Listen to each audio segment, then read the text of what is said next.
functional improvement. With nothing else to add, I'll leave the stage to Dr. Edgar Bottle.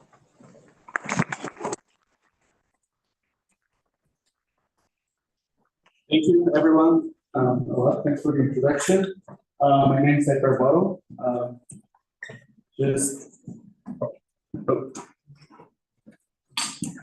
think it's not. So it's right here. I tested it in another time.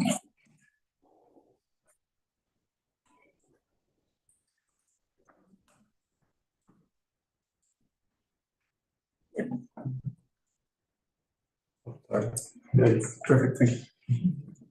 And so, first of all, I love being called a doctor. I'm still 1 year away for it, so still in my PhD. But as I said, my name is Edgar Bottle. I am a biotech engineer. I graduated in 2020 from Tec de Monterrey. And when I graduated, started working with food in farms, raising chickens, pigs, cows, by giving them biotech solutions for bioengineering their gut and getting the best results possible when rearing these animals. So I worked during more or less 2 years doing trials where we use different organic molecules like monoglycerides or even some enzymes that worked making this system of rearing animals a lot more efficient. But when I was doing so, I saw some opportunities, which was why I started with alternative protein rearing, specifically with insect rearing in more or less 2021. And in 2022, I co-founded a startup called Santena, which is still in the market and has grown a lot through the years. And while doing this startup process, we started working also with a doctor in Tec de Monterrey, which was interested in research with insects. And she managed to convince me that doing a PhD while doing a startup was a good idea. And here I am then 2 years later, in the middle of or almost at the end of the PhD while doing still the startup thing. And I'm going to talk to you a little bit through all these steps that have been my career after I graduated and find something useful, and we can chat about my question and answers at the end. So, first of all, I would always like to say when I start the talk is that we need to work towards a better future in food. Why? Because we have a lot of problems with our food systems in the matter of sustainability, but also in a matter of coverage around the world and how it's also in different parts or areas and the amount of travel it needs to get to your house. So there's this paper which I cites very clearly what should we be working towards to get a sustainable food system, a more healthy one, and also one that works for most people in the world. And with this, it states that there are basically 7 missions that we need to get to by the end of 2050. The first one is to have more diverse primary products. So right now, probably for animal protein, we depend on 3 or 4 species at the most. And that gives us a very, not a very robust food system, primary products. Then having a more sustainable manufacturing. There are a lot of practices in the industry that are not efficient in energy nor in how the food is processed. A lot of times, pasteurization is made by longer times that probably they could be wasting energy and raising the global footprint of our overall food chain. The third one is eliminate waste through the food chain. I think this data is very common when someone talks about sustainability in food, when they say that 1/3 of the food gets wasted. And well, that's something that we should address immediately. Food safety and traceability. There's a lot of places in the world where the food that is delivered to the people, it's not safe. It might be contaminated by bacteria or fungi that cause disease and cause also the loss of lives. Then we have also, let's say, another goal to get a balanced nutrition, which is every day more common to see, unfortunately, people with overweight in different parts of the country or with malnutrition in different parts of the society. Sixth one, improve health through diet. So I don't know if you've ever heard about nutraceuticals, bioactive compounds, active ingredients that help having better health through our food, maintaining an overall health status, a good health status. And finally, integrate IT, big data, and artificial intelligence to all the steps of the food chain system to be more, let's say, more efficient and more labor intensive. So when I saw these missions, when I was working with pigs and poultry, which was something I really liked because I could see myself solving or at least making a difference in reducing the emission of different pollutants that this industry gets. But then I saw these missions and I started thinking in alternative proteins, especially insect proteins, and I was like, okay, so with an insect protein, I might have a more diverse primary product system. I should also have a more sustainable manufacturing because it doesn't require that much of big animals. The big animals need like to be carried out and then be gutted and then taking all the parts apart, etc. I should also eliminate some of the waste because it's easy to process, so no transportation needed to slaughterhouse for animals, which is a part where you might get a lot of, let's say, deaths of the animals that cannot be eaten at the end. And then it is also a very balanced nutrition source because it has a big quantity of protein, some fatty acids, dietary fiber, and it's low in carbohydrates. So right now, these type of foods is what our food system actually needs. And well, we've done so the opportunity to integrate AI, which I will also talk to you a bit through it in the future. But that's how I first started seeing insects as a very global solution to all these problems that were stated by Peter Stickford in this paper. So yeah, insects are sustainable, but how sustainable are they? Right now, our food system, around 77% of the farmland is used for animal feed. And that animal feed, let's say animals itself, give us only 18% of the calories that we eat every day. So doing a very simple diagram or like a balance, material balance, this system that we're working on only gives us an efficiency of 25%. So there's a big room for improvement in a matter of food systems. So how can insects make better a better model of study? First of all, there's this parameter called feed conversion ratio. A feed conversion ratio is the amount of feed an animal needs to create 1 kilogram of protein. And in these cases, you can see the most pollutant one is beef that needs around 10 kilograms of food per kilogram of protein. And chicken is a very interesting example because back in the time in the 40s, it used to be a lot more higher, around 5. And then a lot of genetic breeding and due to the advances in nutrition also, it's now one of the most sustainable protein sources in the matter of animal protein, with only 3 kilograms of feed. And the insects right now are in 2 kilograms of feed per kilogram of protein.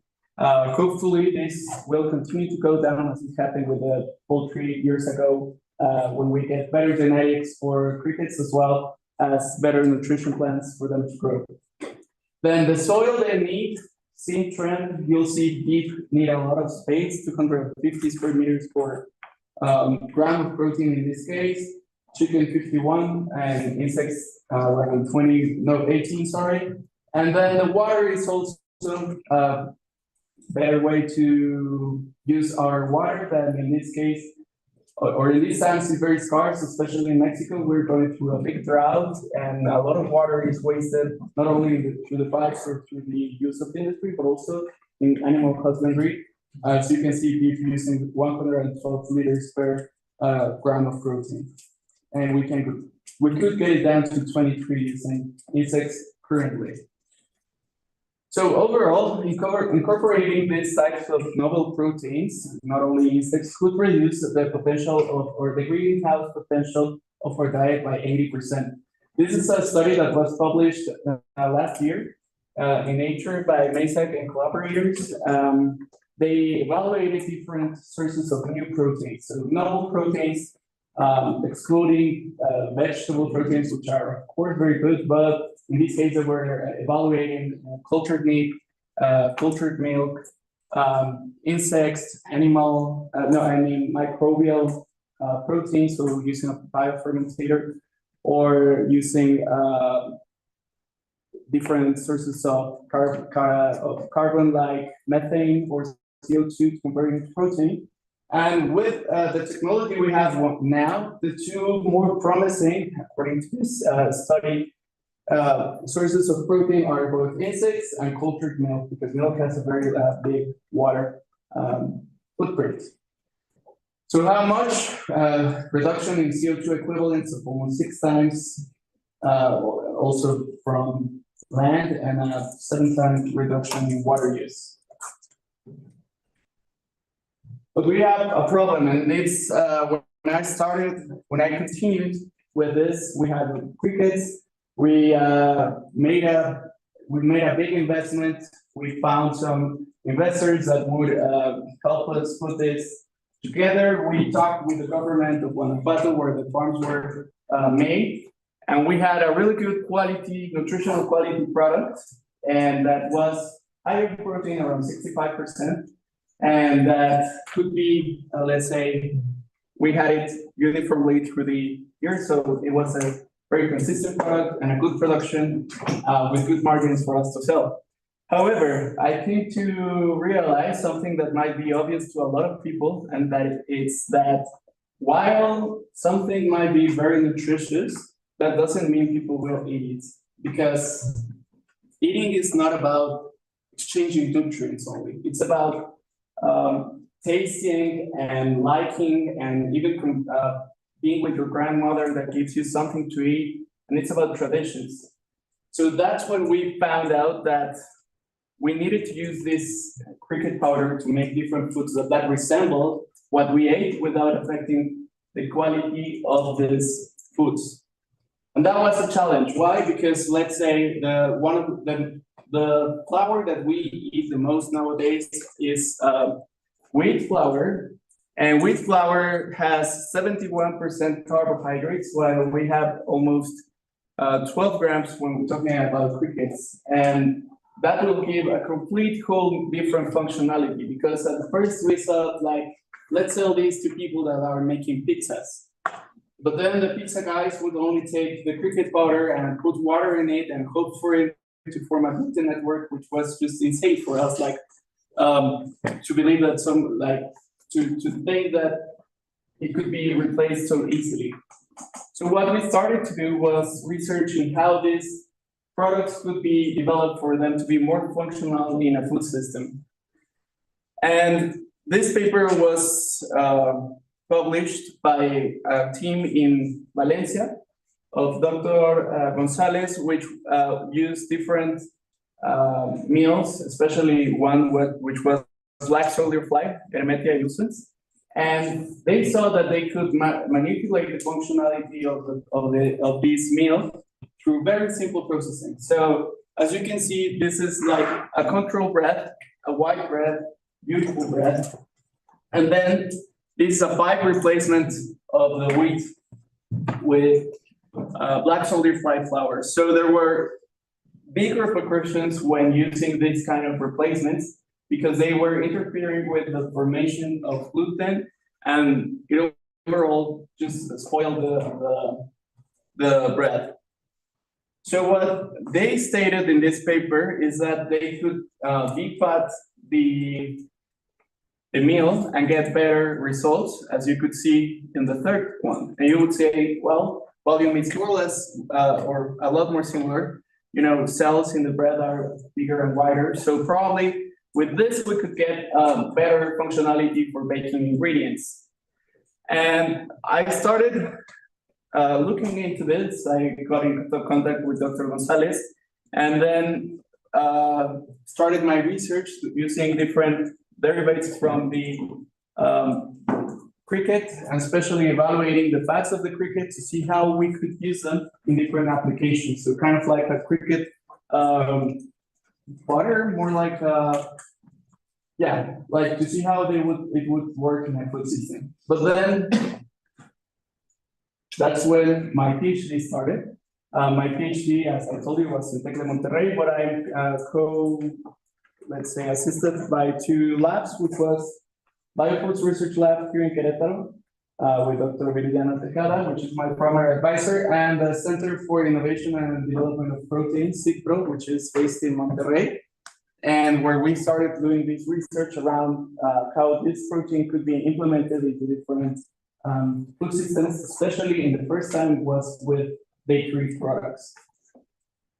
It's the team. So I'm not only this, she's the PI, which is Dr. Viridiana Tejada. This is Alex, who's also my partner in Iridium and Santena, so with the business.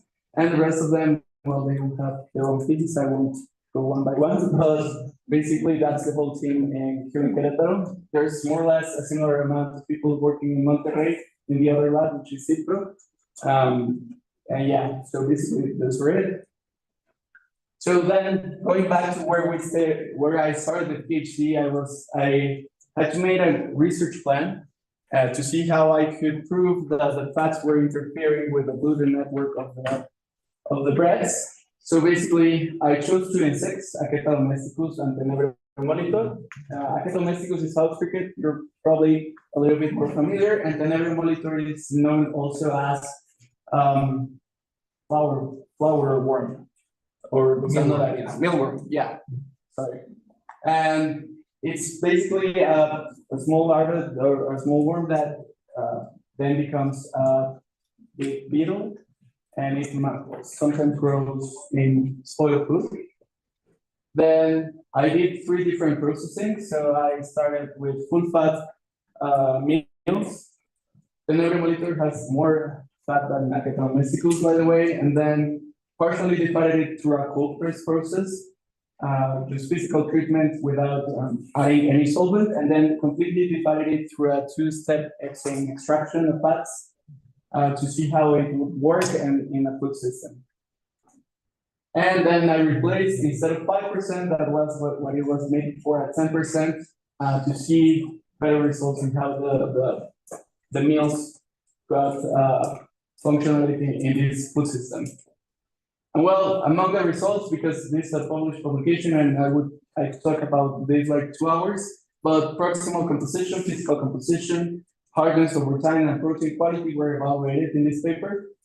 I think, yeah, so completely, they say that in research, there's sometimes that things don't work the way you want, and that's what happened here, because well, first of all, the fat content got reduced, which was pretty obvious. You're taking fat from the meal, then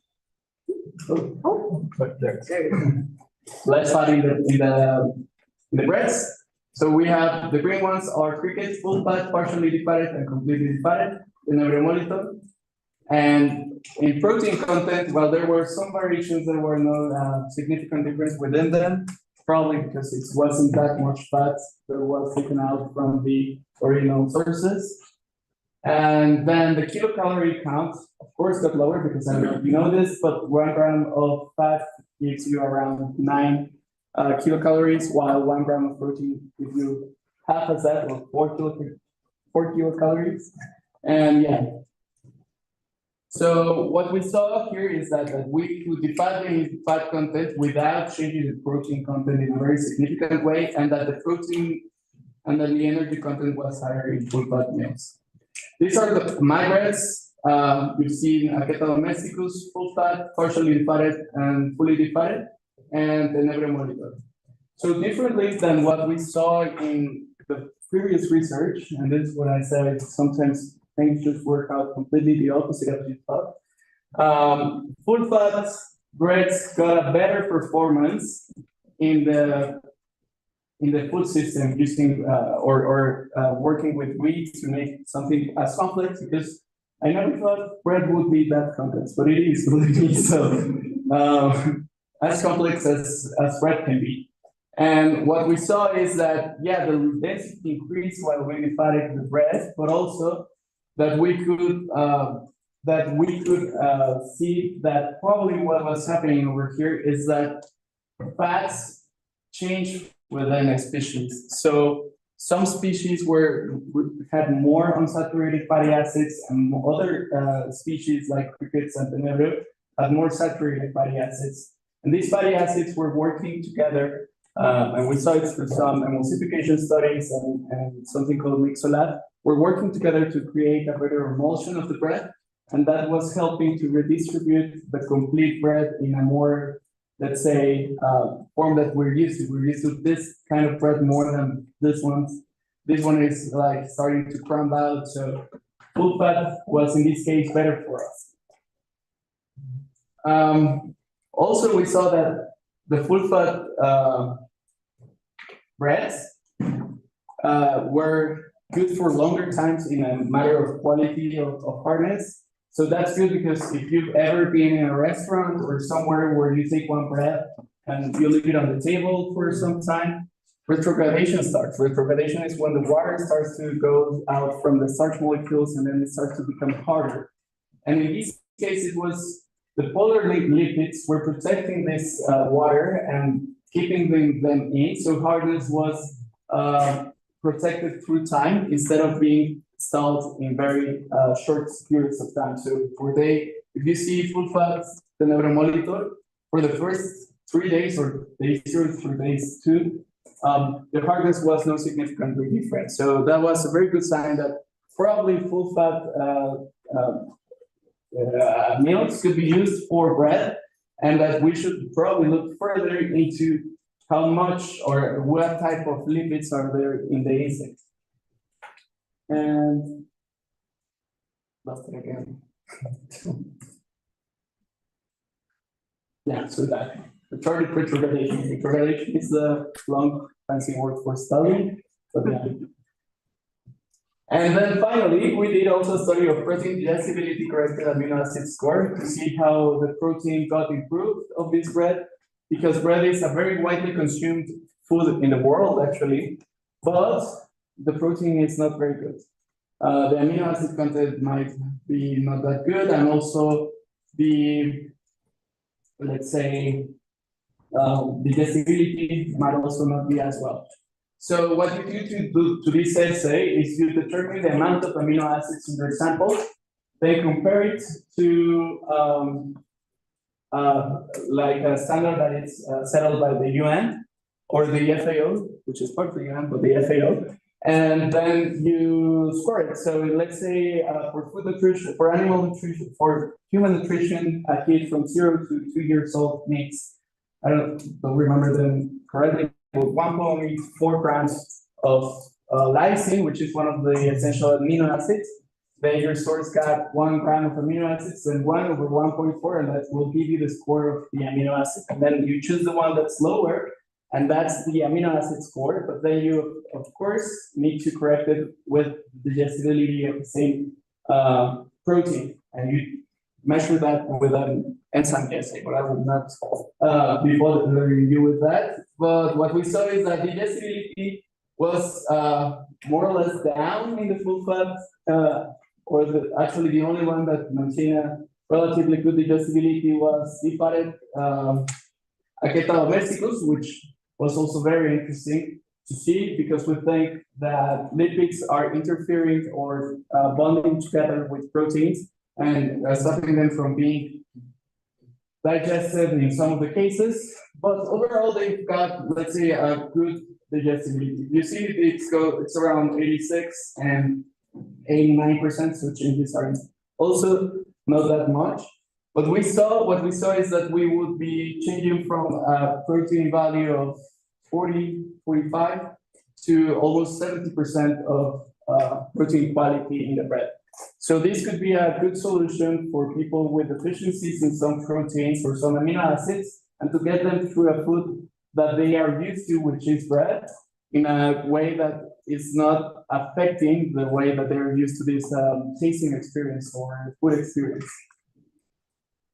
And yeah, so that's the first paper. You can look at it online. It's already published in open access. And then we're working also in our laboratory to make another type of proteins or like foods, which are, I don't know if you've ever heard textured vegetable proteins. It's more or less Beyond Meat. Yeah, you've heard Beyond Meat? Well, what they do with Beyond Meat or these vegetable source of proteins is they put the powder or the flour of soy or pea, they put it through an extruder. And the extruder injects water and the shear force of, let's say, like a kind of a rolling, I don't know, like a mill? Like, it's like kind of a mill, but it's like a, I don't know, like, I would say like extruder. Let's say, you know, like a sinfín, a tornillo. I don't remember the word. Screw. Like a screw, yeah. So a screw that it's creating shear force against the rest of the tube in a large case. And with this, let's say, shear force within the screw and the walls of this extruder, it creates bonds between the protein and cross-linking in a manner that pressure starts to build up. And when it goes out of the extruder, it expands. And that's like how they make fibrous protein from vegetable sources. So what we're working with is doing this process, which is gaining a lot of traction in the market because all of these plant-based proteins, and we're adding crickets to these meals or to these extrusion processes and see how they are affecting these meals. And this is our results so fast. I cannot show you a lot of it because we're working on publishing it, but we've tried with different sources. This is soy with no insects. And then as you go to the right, you're adding crickets. So it's very interesting because we're seeing the relationship between animal and vegetable proteins in a molecular level. So we're using different methods like SDSPH or like FTIR, which is infrared spectropmetry, to see different correlations within some bonds in the protein of both sources. So yeah, luckily we'll get this published by the end of July. It's already sent to the journal and we'll get them fast.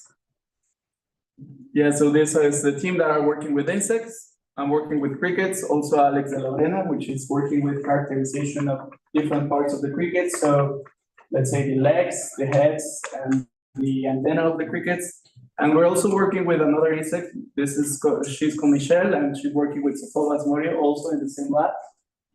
And yeah, so that's all the, let's say, geek stuff I'm going to talk to you about. Hope I didn't go around a lot. And I also wanted to talk a little bit about my other experience in social media, and probably where some of you might know me, which is Bottle Science, an Instagram channel where I've been publishing things about biotech for 3 years now.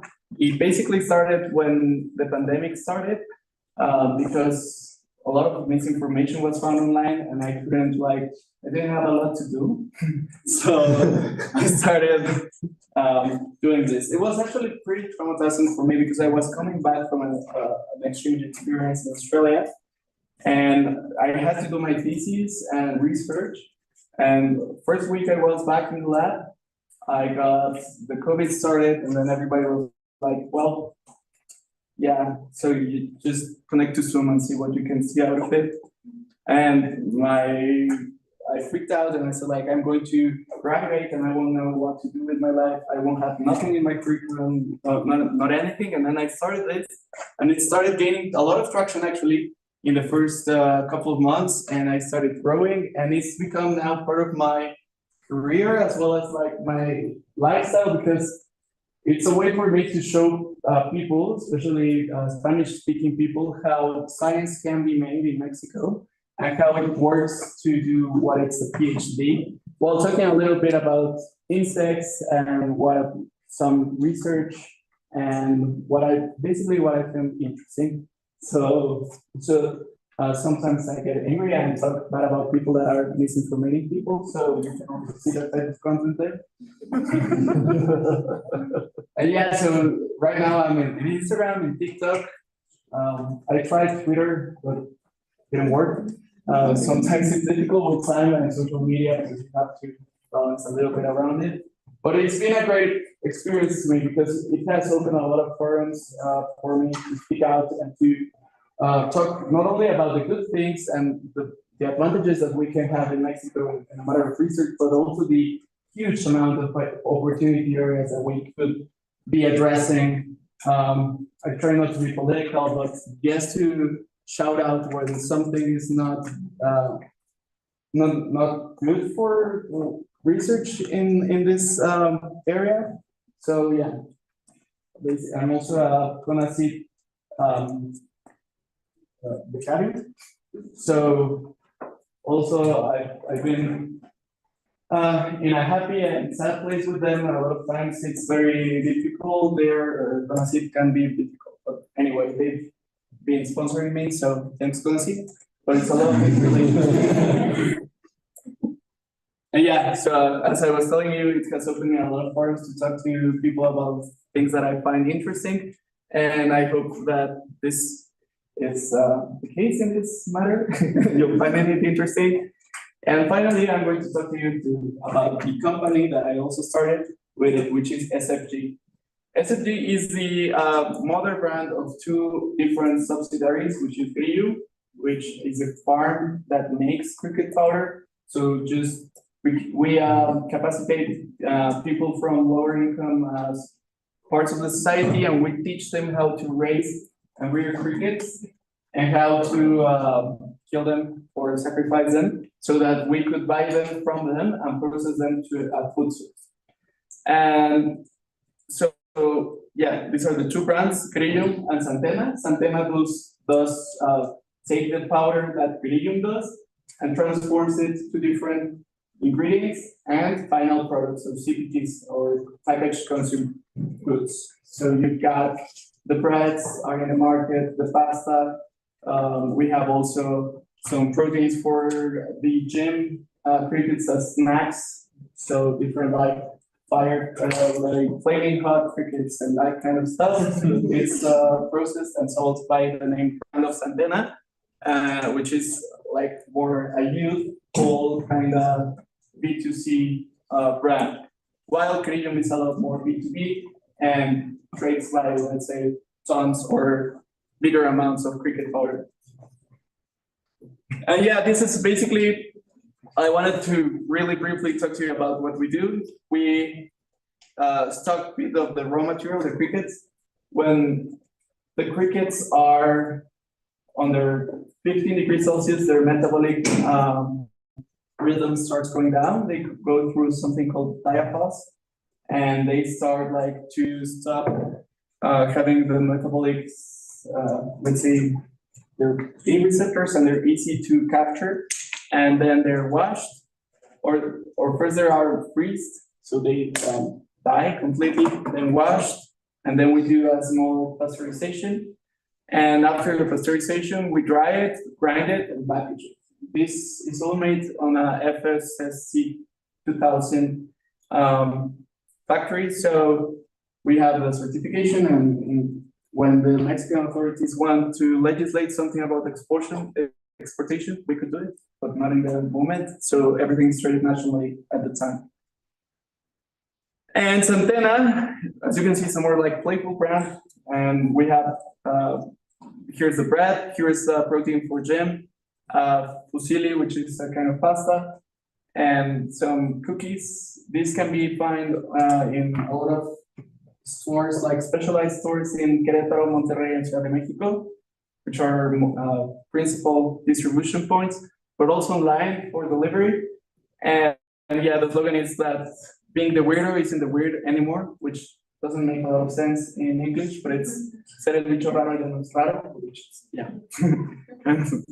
When I was translating this, I was like, what am I gonna do with this? Sorry. And yeah, we also got some cool collaborations. One of the most, the one I love the most, it's a beer that we made.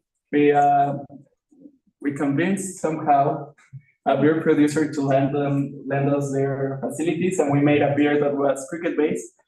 And the idea of this beer was to add some notes of nuts to the beer without actually like toasting the malt, but having those flavors infused from the crickets, so that people could see that we could get complex aromas and flavors from different sources. And yeah, we got a lot of media coverage. A lot of people loved it, nationally and internationally.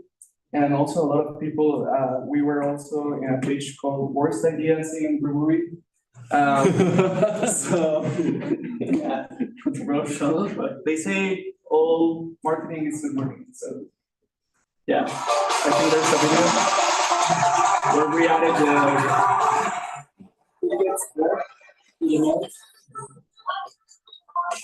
and yeah, basically just a normal beer, but instead of the malt, it was a cricket infused malt. Yeah. So thanks for all. I like to end my chats also always with a Bugs Life quote. So this one is from Francis, one of my favorite characters, which says, "Hey waiter, I'm in my soup." Thank you very much. I hope you've enjoyed, and I think we have time for some questions.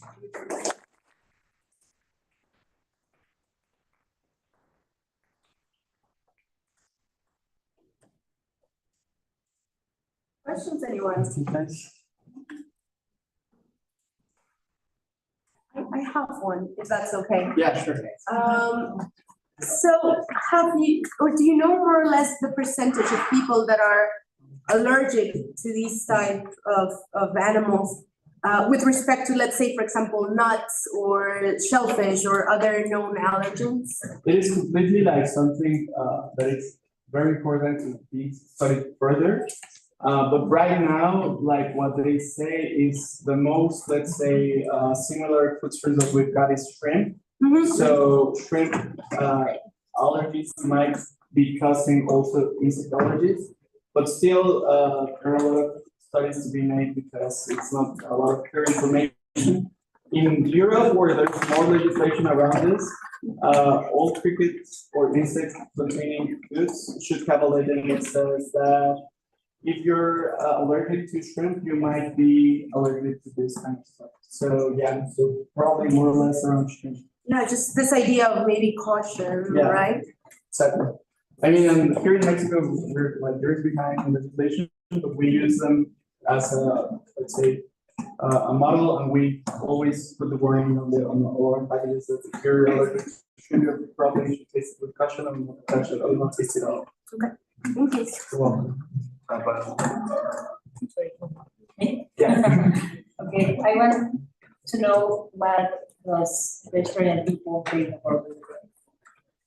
Yeah, great question. So basically there are like two types of, I won't say vegetarian, but vegan people are like the most drastic ones. And there's some that have become vegan because they want to stop like the environmental footprint of their foods. And other, like I would say, like vegan that become vegan because they want to stop animal suffering at all. So the ones that go like want to, let's say, stop the pollution of their food source, they might be open to these new ideas. The other ones like completely will be against it, which is completely respect. Like I would completely understand it. And for me, and a lot of people ask me like, do you eat meat? I do eat meat. I also try eating a lot of vegetables because I think that's like a great source of food and nutrition. But what the global mission, like for me, is to have a very diverse protein sources. Like the most we can have, it will be the better because right now, depending on four, are very or five, or even if you want to add like the principal soy or chickpea or peas, it's around less than 10. So having more diverse sources and that when we have a problem, so let's say more or less around 1 year and a half, no, like 1 year ago, there was a big problem in the US with avian influenza. Avian influenza, it's a disease that gets to chicken and they start suddenly dying. And a lot of flocks get killed. And what they do is they kill their production and Mexico starts exporting their eggs to the US. And Mexico, if you didn't know as well, is the #1 consumer of eggs per capita every day. So there's around 1 egg a day for each Mexican. And suddenly we didn't have any eggs in the country because they were being exported to the US, and there was no protein replacement that we could use or that we could help mitigate this crisis. And it caused a lot of people to go through days without having their used to protein source. So I would say it's completely fine to be vegan. Like I endorse it, and I like people like it's a way of being cautious and having also you can have a great nutrition with being while being vegan if you do it correctly. But yeah, so more the merrier. Having more alternatives to lower the environmental footprint. I think it's like what I'm aiming to. Yes. Yes, I have a question about if you may have any comparative between normal beers and the cricket beer about the nutritional value of them. Yeah, so we like it was kind of like an empirical experiment where we didn't measure a lot of stuff. We just wanted like to see the taste of it. Okay. I don't think I would like do any health claim about an alcoholic beverage at all. So yeah, it was just like not the scope of this project. It was more to get people used to the flavor and to generate noise around the flavor that crickets could give to something. Yes. What do you think is the main reason why many people believe that it's not a good idea to eat insects despite their nutritional value? Why do I think a lot of people are against it? Many people think that eating insect is not like a good idea because of salinity. Yeah. Okay, I think that's it. So there's this narrative going around about insects being dirty or being actually like dangerous for people, and this is kind of understandable because a lot of, especially westernized countries, are very unfamiliar with the idea. So there's some studies about how this started to happen. Some say that it was because back when settlers come to a village and they started making crops, they stopped eating the insects because they think all nomads eventually ate insects. And when they saw an insect, they knew that their crops might be dying or in danger. So there's a theory that this light was an evolutionary trait that we saw because insects meant like a threat to our crops. And then there's also a lot of conspiracy around it that this is being pushed by the 2030 agenda, and kind of like the same with the vaccines, that they are actually bad for you. This, I wish I could explain this, but it's completely nuts to me. Like there's a lot of people that actually believe that the UN wants to control the mind of everyone. So I think like the best thing we can do against it is like trying to inform and giving data. But a lot of times, in my experience, also in social media, this is very difficult. Like people that know this are married to that idea. And yeah, so just like trying to get the word out, and when people are actually wanting to talk about it and debate it, like it's great. But this is like all other like very against people. And then, but I also tell everyone, like, there's 2 billion people eating insects around the world. Because a lot of times, like, Europeans or Western countries, they say, like, why are we going to start eating insects? They're dangerous. When I was like, there are 2 billion people eating insects. And we know in Mexico, we're the country with more diverse edible insects in the world. And we've been doing this like for a long time. So while always we have to maintain like salubrity and security measures itself to have a good food and that it's not contaminated through the whole processing process. We do know that these species have been eaten for a long time. So yeah, so basically I would say disinformation and probably some food neophobia that it's like this fear of new things. And yeah, let's hope that starts changing little by little. Hopefully not that little faster, but yeah.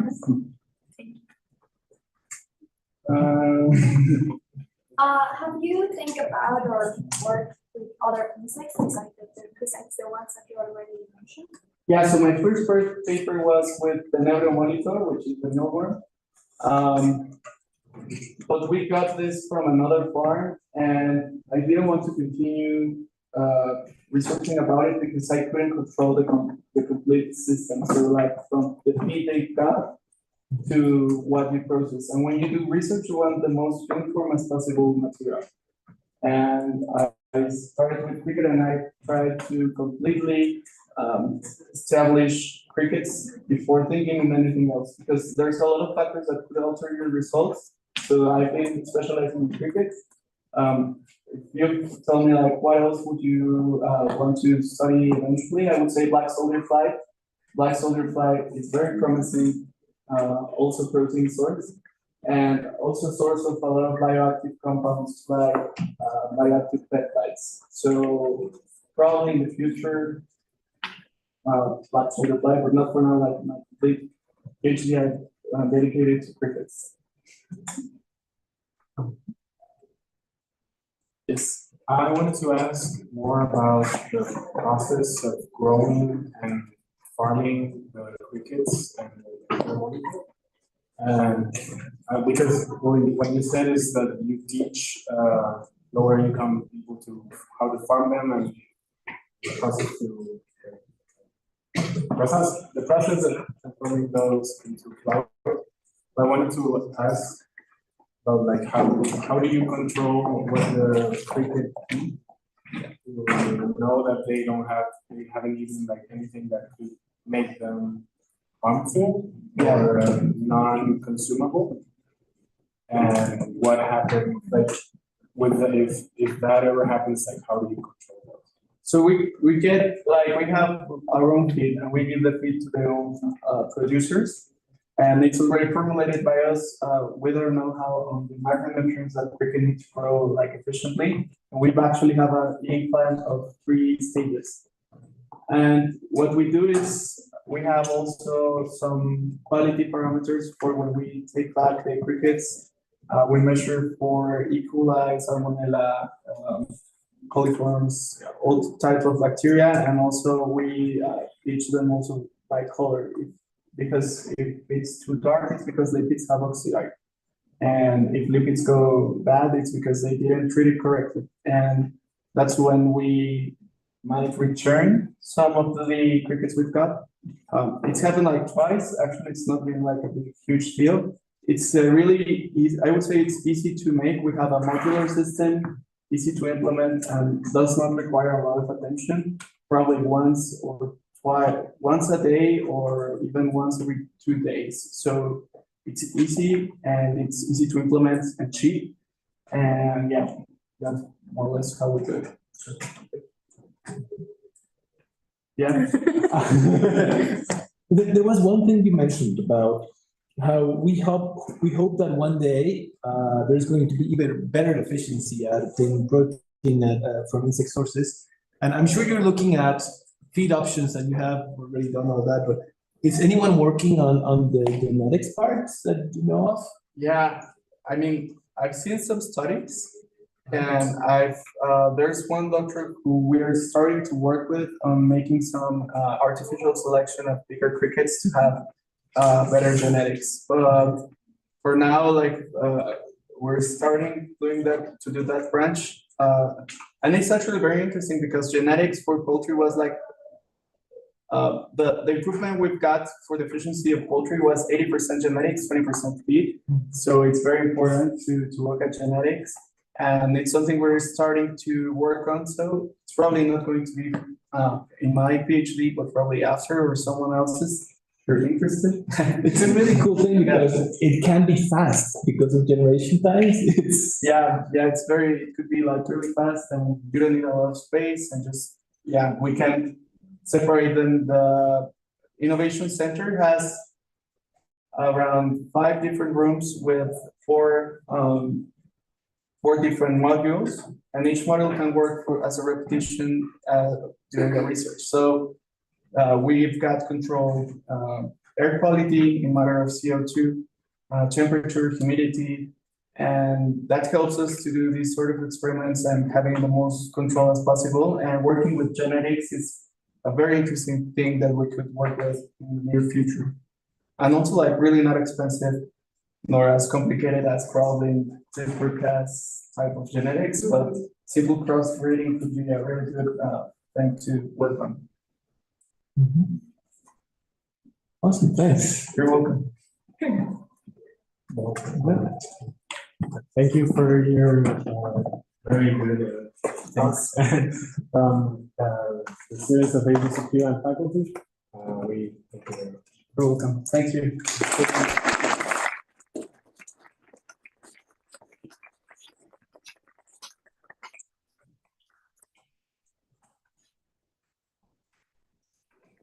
Thanks. Thank you.